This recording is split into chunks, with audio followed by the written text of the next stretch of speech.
Hey everybody, it's me again, Adam Chapnick with the Security Token Academy. Thanks for being with us. I'm excited to be joined today by super attorney Rob Griffits. Thanks for being here. Thanks for having me. So you've been working with startups actually quite a long time. You said you've been doing it about 15 years, is that right? That's right. Yeah. So what is it about that world that made you jump from the staid and buttoned up world of the big firm life? What got you into the... Well, wow. It was the internet and everything that was happening then. I did the big firm thing here in New York in '97, here in Skadden Arps, and then I wanted to get a little closer to technology, so I jumped out to Palo Alto and joined Wilson Sonsini, where I spent a little bit of time, and then I couldn't stay away from New York for too long.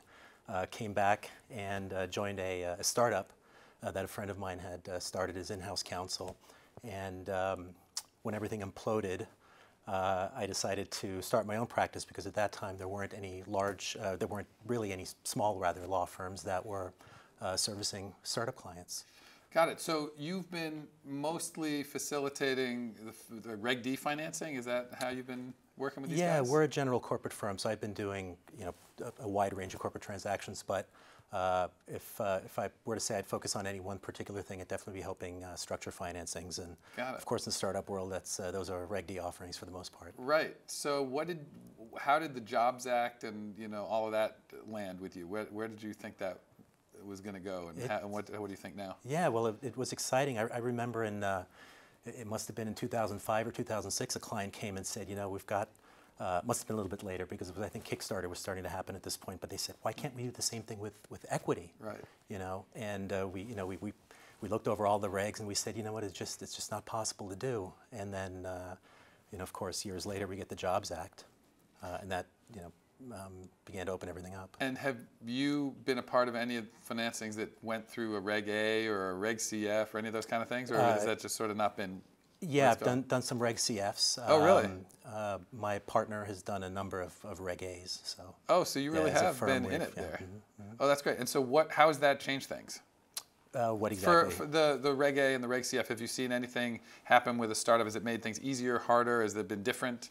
Well, the CF was very welcome because, it's a controversial thing, but a lot of people are saying, why should these opportunities only be limited to accredited investors? Mm-hmm. There's this notion that, regulations are much more about, hoping people stay rich than helping people get rich. Right. And I think there's, I get both sides of that, of course. Mm-hmm. So even, with all its faults, it's limited to just over north of $1 million. Right. I'm not sure that's really necessary. Right. But it was certainly welcome, and I hope that we begin to see loosening up some of those restrictions. Yeah. To accommodate crypto, frankly. Oh, great. I would like to see some crypto-friendly exemptions, either existing exemptions loosened a little bit, or brand new exemptions that make sense. So, what do you think is the most interesting thing happening in the token world when it comes to the kind of clients that we've been talking about, the startups that you see? Well, besides the fact that there's, it's like when the internet came along. It's at the great leveler. Mm-hmm. Everything is suddenly of potential. But one of the things that's most interesting to me is of course the security tokens is what's happening now. Right.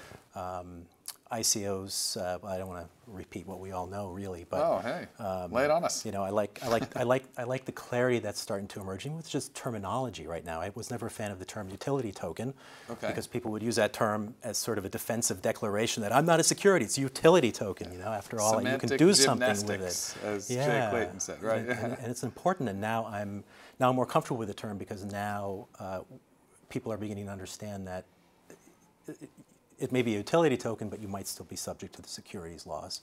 Right. In fact, before the SEC started really cracking down in December and January, people were coming to us, clients were coming to us and saying, hey, can you write us a utility token opinion? And we'd say, well, no, because if you're using it to raise money to fund this venture, then you've got yourself a security. And a lot of times they'd argue back and there'd be some hostility, Right, sure.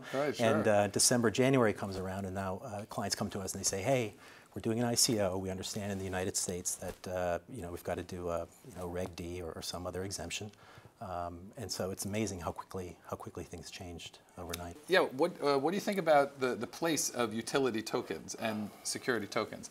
Do you think that we're just going to let utility tokens be sort of international and then everything else in the US will be security tokens? Or is there a place for both? Oh, there's definitely a place for both. I like the way that the Swiss have recently categorized it. And I've now seen references here to this notion of there's a payment token, which are your traditional sort of cryptocurrencies. You've got utility tokens, and then you've got security tokens. Now, what's important to remember about the utility tokens is they may be subject to securities laws. If you're selling them to fund a network which hasn't been built yet, right, you've got to comply with the securities laws. But let's still call them utility tokens as long as we understand that you might be subject to that regulation. Interesting. Okay.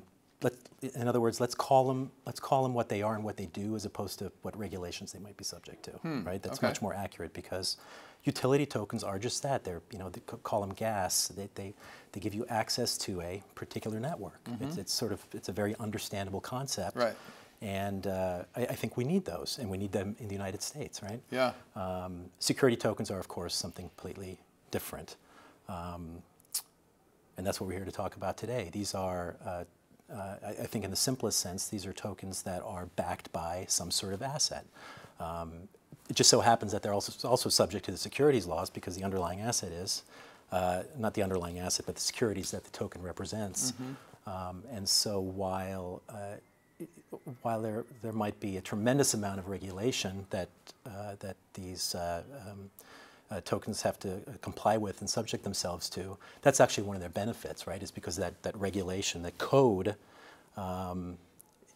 exists.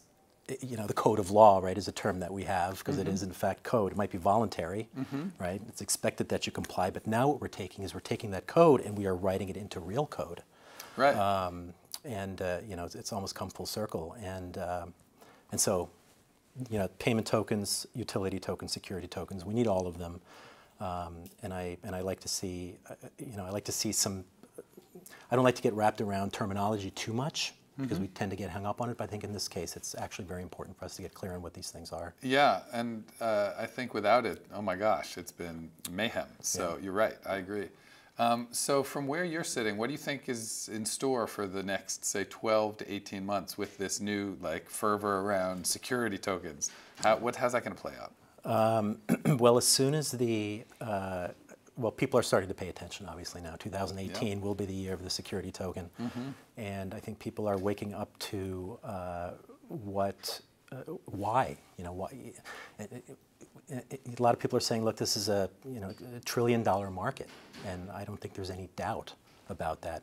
I think when the protocols really get fully developed and get adopted, the fractionalization of assets that you're going to see, these assets are going to have access to a global market. It's going to be a more competitive market. I think the asset prices are going to go up. Yeah. And imagine this. Take it to an extreme. Think about the unbanked in Africa, right? We talk a lot about people in Africa or around the world, for that matter, that don't have access to banks because they don't have enough capital. There's too much friction in the markets, and that, of course, is one of the promise of cryptocurrencies. It takes so much friction out. So, now they're going to potentially leapfrog over the need for a bank. But now imagine that these same individuals can actually begin to invest in assets. Imagine someone who might have $10 to place somewhere. Someone, I keep picking on Africa, but really anywhere. Suddenly has the ability to take that $10 and invest it in, Class A office space in downtown Manhattan. Right. And the term capitalism, we think of it, well, it means the free market. I don't think that's where the term originated. It originated the idea that you can accumulate capital and gain access to the means of production and create a better life for yourself and pass that wealth on down to other generations who can do the same thing and accumulate capital.